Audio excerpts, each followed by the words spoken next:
Welcome the PY chemistry classes. PY chemistry classes में आपका स्वागत है।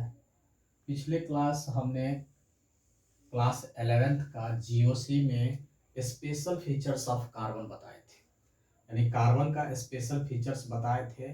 किसमें? तो जीओसी में। इसमें बताए थे कि कार्बन का 3 स्पेशल फीचर्स होता है, जिसमें फर्स्ट है जो है टेट्रावैलेंसी, सेकेंड है कैटेनेशन, ठीक है, थर्ड जो है वो है मल्टीपल बॉन्ड फॉर्मेशन। तो टेट्रावैलेंसी कैटेनेशन को हमने पिछले वीडियो में पूरा डिस्कस कर चुके हैं। आज जो पढ़ना है, जो सबसे इम्पोर्टेंट चैप्टर पार्ट है, वो है multiple bond formation. Multiple bond formation होता क्या है कि वैसा क्षमता, वैसा टेंडेंसी जिसमें कार्बन कार्बन के बीच में डबल बॉन्ड और ट्रिपल बॉन्ड का फॉर्मेशन करे। कार्बन कार्बन के बीच में डबल और ट्रिपल बॉन्ड बनाएगा, उसी को हम लोग मल्टीपल बॉन्ड कहते हैं। ठीक है, तो मल्टीपल बॉन्ड जैसे हम लोग देखें, यहाँ कार्बन कार्बन डबल बॉन्ड है, यहाँ कार्बन कार्बन ट्रिपल बॉन्ड है, ये मल्टीपल बॉन्ड हो गया। तो डबल बॉन्ड जो होता है उसमें सिग्मा एक मतलब पाई और सिग्मा बॉन्ड होता है, जबकि ट्रिपल बॉन्ड में दो दो पाई बनता है, बाकी सिग्मा बॉन्ड बनता है। लेकिन रियल में हम लोग अगर तीनों को देखते हैं तो सिंगल बॉन्ड जो होता है वो केवल सिग्मा बॉन्ड बनाता है, जबकि पाई बॉन्ड जो होगा वो सॉरी डबल बॉन्ड जो होगा वो पाई बॉन्ड और सिग्मा बॉन्ड बनाता है। तो एक पाई बॉन्ड बनाएगा, बाकी सिग्मा बॉन्ड बनाएगा, जबकि ट्रिपल बॉन्ड में हम लोग जो देख रहे हैं दो पाई बॉन्ड बनाएगा और बाकी जो होगा वो सिग्मा बॉन्ड बनाएगा। ये इंपॉर्टेंट है क्योंकि सिंगल बॉन्ड में केवल सिग्मा बॉन्ड बनाता है, डबल बॉन्ड में वन पाई बाकी सिग्मा बॉन्ड बनाता है, ट्रिपल बॉन्ड में टू पाई बाकी क्या होता है, सिग्मा बॉन्ड बनाता है। इससे रिलेटेड क्वेश्चन बहुत सारा डिस्कस किया जाता है। अब इसमें हम लोग देखते हैं दूसरी बात इसमें कि ये हाइब्रिडाइजेशन। हाइब्रिडाइजेशन इनऑर्गेनिक कंपाउंड में बहुत टाइप का होता है, डिफरेंट डिफरेंट टाइप का हाइब्रिडाइजेशन होता है, जिसमें sp sp2 sp3 sp3d2 sp3d sp3d3 इस तरह से dsp2 etc इतने प्रकार का हाइब्रिडाइजेशन होता है। लेकिन ऑर्गेनिक कंपाउंड में only 3 types of hybridization takes place, such as sp3 hybridization takes place in single bond, यानी सिंगल बॉन्ड में sp3 हाइब्रिडाइजेशन होता है, डबल बॉन्ड में sp2 हाइब्रिडाइजेशन होता है और ट्रिपल बॉन्ड में sp हाइब्रिडाइजेशन होता है। अब हाइब्रिडाइजेशन होता क्या है?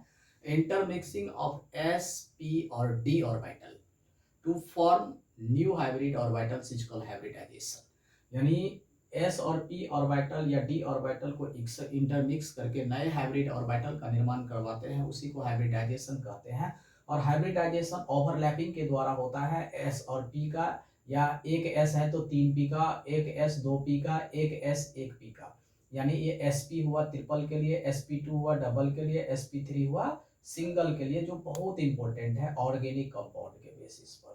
अब हम लोग जानते हैं कि sp3 में टोटल ऑर्बिटल की संख्या 4 है, तो परसेंटेज ऑफ s कैरेक्टर 25% होगा, s का भी 25% और टोटल p मिल करके जो है वो 25 होगा। जबकि sp2 हाइब्रिडाइजेशन जो होता है उसमें परसेंटेज देखते हैं तो 3 ऑर्बिटल है उसका, तो उसको क्या करते हैं 33.3% होगा, क्योंकि इसको 100 से डिवाइड करेंगे किसमें, 3 ऑर्बिटल को। इसमें 2 ऑर्बिटल है तो वो 50% होगा। ये तो क्लियर हो गया। ये भी क्वेश्चन आया हुआ है कि s का कितना होगा, p का कितना होगा sp3 में, s का p का कितना होगा sp2 में, sp में कितना होगा s का कैरेक्टर या p का कैरेक्टर। इसके बाद जो सबसे मेन चीज है और इम्पोर्टेंट चीज है वो है हमारा बॉन्ड लेंथ। बॉन्ड लेंथ हमेशा इन्वर्सली प्रोपोर्शनल होता है परसेंटेज ऑफ एस कैरेक्टर का, यानी परसेंटेज ऑफ एस कैरेक्टर का इन्वर्सली प्रोपोर्शनल होगा। इसका मतलब होगा कि सिंगल बॉन्ड में जो होता है वो बॉन्ड लेंथ सबसे ज़्यादा होगा, फिर डबल बॉन्ड में होगा और फिर ट्रिपल बॉन्ड में सबसे ज़्यादा बॉन्ड लेंथ होगा, जो वेरी वेरी इंपॉर्टेंट है। इसी तरह से हमारा एसिडिटी ऑर्डर की बात करते हैं तो ये डायरेक्टली प्रोपोर्शनल है एस कैरेक्टर का। तो एस कैरेक्टर सबसे ज़्यादा ट्रिपल बॉन्ड में होता है, फिर किस में डबल बॉन्ड में होता है, फिर किस में सिंगल बॉन्ड में होता है। तो एस कैरेक्टर जितना ज़्यादा उतना एसिडिक होगा, ठीक है। तो triple bond is more acidic then double bond, double bond is more acidic then single bond. तो इसके बाद जो है ये परसेंटेज। अब इसमें जो है बात रही कि इसमें क्वेश्चन कैसे अराइज करेगा। तो क्वेश्चन जो अराइज इसमें करेगा वो या तो है कार्बन के बीच में पूछेगा, कार्बन कार्बन के बीच में कितना हाइब्रिडाइजेशन होगा, या तो पूछेगा how many sigma bond and pi bond present in following hydrocarbon या कार्बन कंपाउंड। ठीक है, तो उसमें सिग्मा बॉन्ड और पाई बॉन्ड कितना होगा उस चीज के बारे में वो जो है क्वेश्चन अराइज करता है। तो अब जैसे देखिए क्वेश्चन किस तरह से। तो क्वेश्चन जो हम लोग जो इसका बनाएंगे वो सिग्मा बॉन्ड और पाई बॉन्ड के बेसिस पर। तो जैसे देखिए मान लिया जाए कि एक एग्जांपल दिया गया CH3 सिंगल बॉन्ड CH3। तो इसका मतलब क्या हुआ, यहाँ 3 है तो 3 हाइड्रोजन है तो वो भी सिग्मा बॉन्ड बनाया, और बीच का जो बॉन्ड है वो भी सिग्मा बॉन्ड बनाया। 1 सिग्मा 2 3 4 5 6 7, यानी सिग्मा बॉन्ड जो हो गया वो टोटल हो गया 7।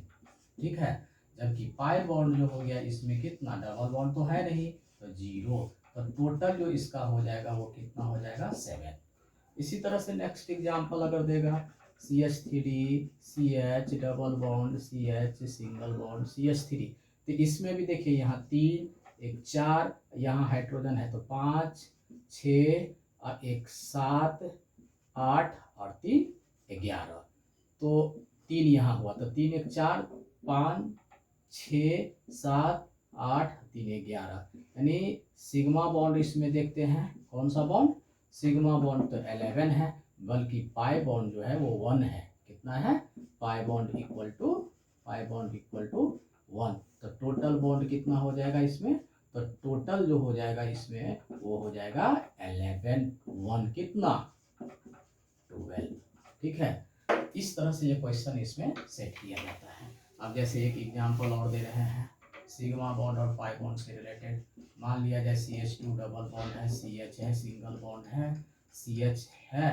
अब फिर इसके बाद जो है CH2 है, इसके बाद C ट्रिपल बॉन्ड CH है। तो यहाँ पर देखते हैं ये सिग्मा है, ये पाई है और ये सिग्मा है। यहाँ 2 सिग्मा है, यहाँ पर 1 सिग्मा है, 1 सिग्मा है, यहाँ भी 2 सिग्मा है, और यहाँ भी 1 सिग्मा है, और ये भी 1 सिग्मा है, और ये भी 1 सिग्मा है हाइड्रोजन के कारण। और यहाँ पर पाई बॉन्ड, ये पाई बॉन्ड। तो इसमें देख रहे हैं सिग्मा बॉन्ड कितना, यहाँ 2 हो गया, 3 4 5 5 और 2 7 8 9 10। ठीक है, यानी 1 2 3 4 5 6 7 8 9 10, यानी सिग्मा बॉन्ड इक्वल टू कितना हो जाएगा, sigma bond equal to 10, pi bond equal to कितना हो जाएगा, पाई बॉन्ड इक्वल टू यहाँ पर 3। समझे बात को, क्योंकि 2 पाई बॉन्ड यहाँ है डब ट्रिपल बॉन्ड के कारण। तो इस तरह से क्वेश्चन इसमें अराइज करता है। अब बात रहा हाइब्रिडाइजेशन की बात, तो हाइब्रिडाइजेशन कैसे पता लगाएंगे कि कौन सा हाइब्रिडाइजेशन है। तो अब जैसे हाइब्रिडाइजेशन के लिए जो क्वेश्चन देगा क्वेश्चन, तो उसमें क्या होगा CH3 single bond CH double bond CH CH3। तो अब उसका हाइब्रिडाइजेशन पूछेगा। तो हाइब्रिडाइजेशन में यहाँ सिंगल बॉन्ड है तो बोलेंगे ये कार्बन sp3 हुआ।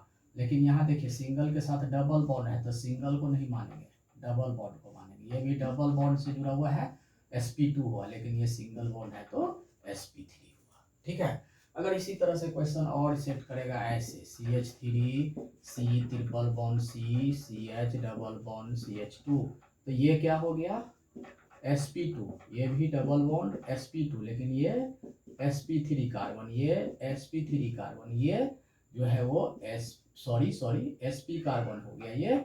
और जो क्यों, क्योंकि यहाँ पर क्या है ट्रिपल बॉन्ड है तो sp हो गया और ये sp3 हो गया। समझे बात को। तो इस तरह से क्वेश्चन सेट करता है हाइब्रिडाइजेशन के बेसिस पर कि कौन सा किस कार्बन पर कैसा हाइब्रिडाइजेशन है। अगर मान लिया जाए ये क्वेश्चन दे देगा CH3 CH double bond C double bond CH, फिर single bond CH2 C triple bond N, ये एक वेरी इंपॉर्टेंट क्वेश्चन है। तो अब यहाँ देखिए सिंगल बॉन्ड है ये कार्बन तो sp3 हो गया, ये कार्बन डबल बॉन्ड है तो sp2 हो गया, ये और ये दोनों के बीच में पाई बॉन्ड बढ़ गया, इसके कारण से ये हाइब्रिडाइजेशन वेरी वेरी इंपॉर्टेंट है sp होगा। ठीक है, यहाँ पर फिर क्या देखिए डबल बॉन्ड है तो sp2 हो गया। यहाँ पर देखिए दोनों साइड से सिंगल बॉन्ड है तो sp3 हो गया। यहाँ देखिए ट्रिपल बॉन्ड है तो sp हो गया। यानी ये क्वेश्चन इस तरह से क्वेश्चन जो है हम लोग को जो मल्टीपल बॉन्ड फॉर्मेशन में किया जाता है, how many sigma and pi bond and किस प्रकार का हाइब्रिडाइजेशन होगा प्रत्येक कार्बन पर या कोई भी कार्बन के नंबर पर। तो इस तरह से ये हो गया multiple bond formation. Next class जो हम लोग पढ़ेंगे उसमें जो है नोमेनक्लेचर स्टार्ट करेंगे हम लोग जीओसी का, जो सबसे इम्पोर्टेंट वो होगा। ठीक है, थैंक यू।